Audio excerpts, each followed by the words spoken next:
Dragonflies, welcome back to another video, and I hope everyone's having an amazing day. If you're new, welcome to my channel.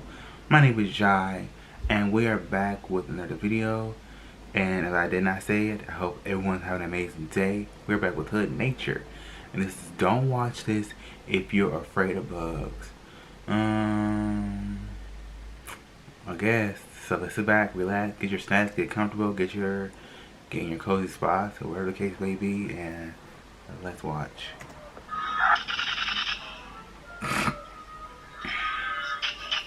You ever know something but have no idea how or why you know it? Yeah, that was me with this bug. That I'm about to do thing something is I've never bigger done than before. his I'm going to show you all hand. my search history. For some reason I remembered it as a carotid, but it's actually a catidid, and it's also known as a bush creek.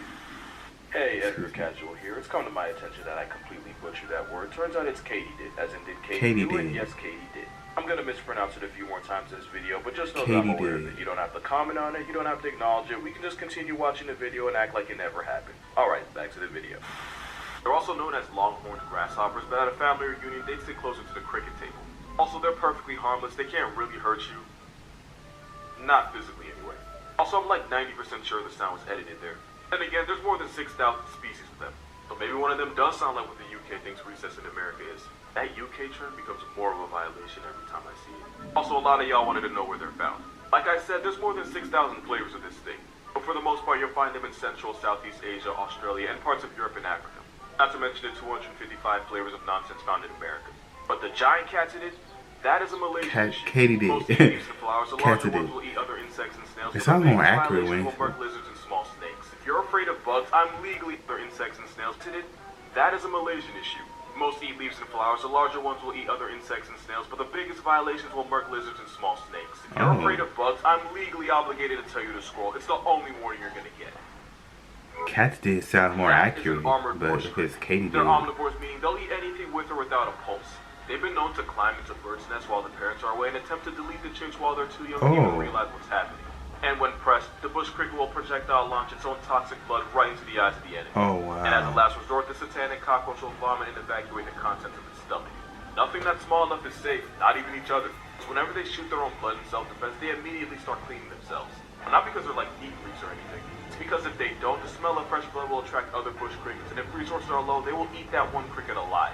Friendly fire on steroids. Also, they're not actually crickets, they're a subfamily of the katydid, which is apparently how you pronounce it. Not only was I wrong, but I said it wrong confidently. That's the worst kind. You probably already know where they're found. Yup, Australia. No, wait, it's Africa this time. Specifically Namibia, Botswana, Zimbabwe, and South Africa. The more you know. Although sometimes I wish I did. This frog has a name that might just get this video taken down. That, and you can Google this if you don't believe me, is a Titicaca frog. Found in the South American lake. And yeah, that's its actual skin. It looks like the end game of a back alley BBL, but there's a good reason for that. Because the lake they're found in is about 12,500 feet in the mountains, making it the highest lake in the world. That's about 3,810 meters, or more than 2 miles in the air, making Travis Scott's the second highest in the room. But it also means there's only a third of the oxygen you'd get at sea level, making it harder to breathe in and out of water. But the Chi-Chi frog can take in oxygen through its skin, and having loose, baggy, botched BBL skin means it maximizes its surface area and the amount of oxygen it can pull. But it's also why if you Google scrotum frog, you get this lipokermis picture. You hear that? That's the sound of guidelines coming from me. Yeah, it's real. It's called a potu bird and found in Central and South America. Now question, which looks more like a rough draft? The potu? Or its muppet in the face cousin, the frogmouth? Whatever the answer is, it's not by much. The potu's insecticide looks like a Pokemon to me. They're nocturnal, meaning this flying acid trip tweet is only active in the dark, like all paralysis demons. During the day, they camouflage by cosplaying as a tree stump. Both of these pictures as a birdie. Now here's the real with these birds. Potus have giant eyes that can capture even the faintest light as they go grocery shopping in the dark. But their eyelids also have tiny slits that help them sense movement, which is why this perked out pigeon can actually see you with its eyes closed. And even though I said they eat mostly bugs, some have been found with small birds caged in their stomach. Oh my. But that's not the weirdest thing about them, because I didn't show you what they sound like.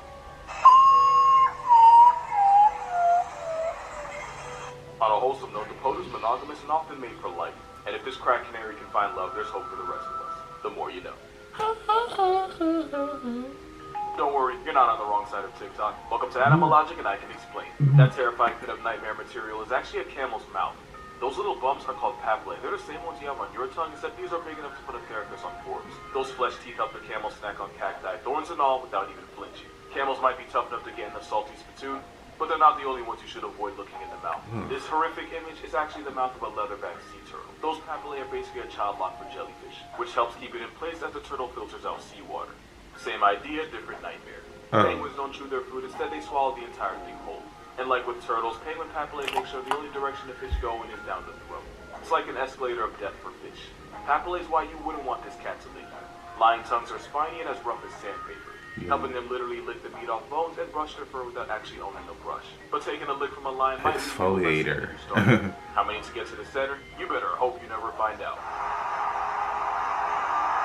Where's that young black man with all the animal facts? Right here, hey, how you doing? Wait, Falcon keep his head still. Wow. Where's that young black man with all the animal facts? Right here, hey, how you doing? Who's that I young can black actually man with explain animal that. facts? So a lot of birds can do this thing where they can stabilize their heads, basically lock it in place while moving, which means birds can focus on a target without losing sight of whatever they're looking at. Yeah, it's aimbot. The best way I can explain is like this. Take your phone and do the selfie pose, and while looking at the screen, turn your head from side to side.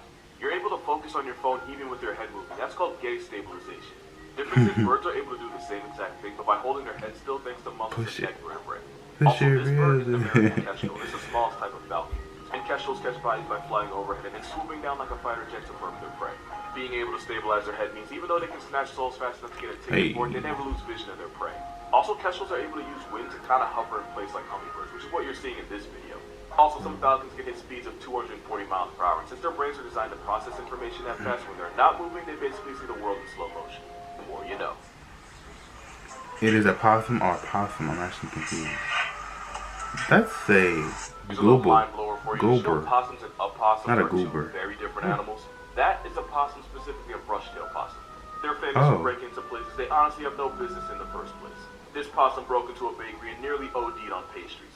That's what you call defiant regret. He'll 100% do it again. That is an opossum. And before y'all get on me, some people say the O is silent, others don't. Animal Planet pronounced the O, so I do too. Opossum. The difference is opossums are the only marsupials found in America. All plain possums are seasoned throughout Australia, New Guinea, and New Zealand. And while they're both marsupials, the no opossums are more related to the marsupials of down under, like kangaroos. Also, the American opossum is much more introverted than the Austin edition, since the American edition will go into an anxiety coma when stressed, while the Australian flavor is much more likely to throw hands and or bite. Possums eat thousands of ticks a year, making America a much less diseased place. While plain possums do things like break into offices, trash the place, and give us memes like this. I'd say it's about equal. I dare you to talk about the most wholesome animal you know. Hold on, let me see if I can find something real quick. Wholesome.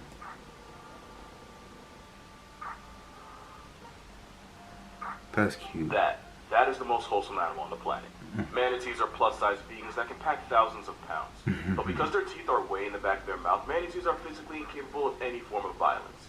There's never been a recorded case of manatees attacking other animals or people. In fact, alligators, a literal prehistoric snare trap, will give manatees the right of way if they swim near each other. This one took it a step further by using one as a pool tube. But since manatees are allergic to any kind of conflict, he let it slide. The manatee's closest relative is the elephant, and also aardvarks and the hyrax. And since manatees used to live on land, they still have fingernails. In fact, they have full-on hands. And now you see how the mermaid thing started. Manatees are so chill that the only reason it's illegal to touch one isn't to protect people from it, but to protect it from people. Since they're naturally curious and friendly towards people, they're literally too unproblematic for their own good. God bless this water balloon. This might be the greatest thing I've ever seen. So I learned something last week, and I desperately need y'all to see this, because I promise you're not ready for what's behind me right now. What is it? Adult elephant. It was discovered in Sri Lanka in 2013, and it's the first recorded case of dwarfism in the wild. This Asian male elephant is Pull just up in over Sri 5 feet Lanka. tall. I don't think y'all understand. I can look this elephant in the eye. That's not even the best part. When they found him, he was squaring up with a male that was actually normal size. And the thing is, it was the mini-me that was the aggressor. This travel-sized elephant was picking a fight with someone literally twice his size. And winning. Like, this elephant probably wasn't even tall enough to reach his mom's nips as a kid, yet he's out here like a barber handing out fades. They ended up finding him a year later, but with what looked like gunshot wounds. Which sucks and is why humans are the Earth's acne, but this elephant built like a corgi took shells like 50 and kept it pushing. If that doesn't motivate you, nothing will. I didn't know what I wanted out of life before, but now all I want is to see my man's win. It's April's Down Syndrome Awareness Month. I want y'all to meet Kanako. Editor Casual here for hopefully the last time. Yeah, that was a mistake. April's actually Autism Awareness Month. Down Syndrome Awareness Month is in October. So, yeah, back to the video. Now, she might look like just another chimp, but she was actually born with the chimpanzee version of Down syndrome. The difference is chimpanzees have 48 chromosomes while we have 46, so instead of having an extra 21st chromosome, Kanako had an extra 22nd. And it's the second recorded case of a chimp having this condition. The first one became a was before it turned 2. Kanako didn't have it much easier. He suffered from colds, fevers, and diarrhea early on. Her growth was stunted and she had underdeveloped teeth. Kanako even developed cataracts in her eyes and was completely blind by the age of 7. And on top of that, during a physical, doctors discovered she had a congenital heart disease. That meant she had a hole in her heart. Kanako's own mother abandoned her. Because she was blind, it would never be safe to have her around other chimps because she could get targeted out of aggression. Basically, she had every reason to die. But she was hand-raised by human caretakers in a sanctuary in Japan where she was pretty much adopted as everyone's baby. They kept her as healthy and as happy as possible despite her condition. She even made a friend. They recruited Roman, an older female. Now, Roman was seen as the mom of the group, and whenever the other chimps would fight, she would usually be the one to intervene and break it up. So once a month, Roman and Kanako would go on supervised play dates. And even though Roman could clearly tell Kanako wasn't like the other chimps, they seemed to enjoy being around each other. Now, sadly, the story does end with Kanako passing in her sleep in February of 2020. But she lived to 27, where the only other chimp with her condition tapped out before 2. But thanks to those researchers and Roman, she got to have a life worth living. Oh, that was nice. That was cute, nice. This is a nice little fun, little geographic. And I just love it all. I love it all. And yeah. But the katydid, that thing was bigger than the hand. So keep away from me. So tell me guys what you think about this video. I love you guys. Have the most awesome, positive day. Stay grateful, stay blessed. And until next time, you guys. Peace.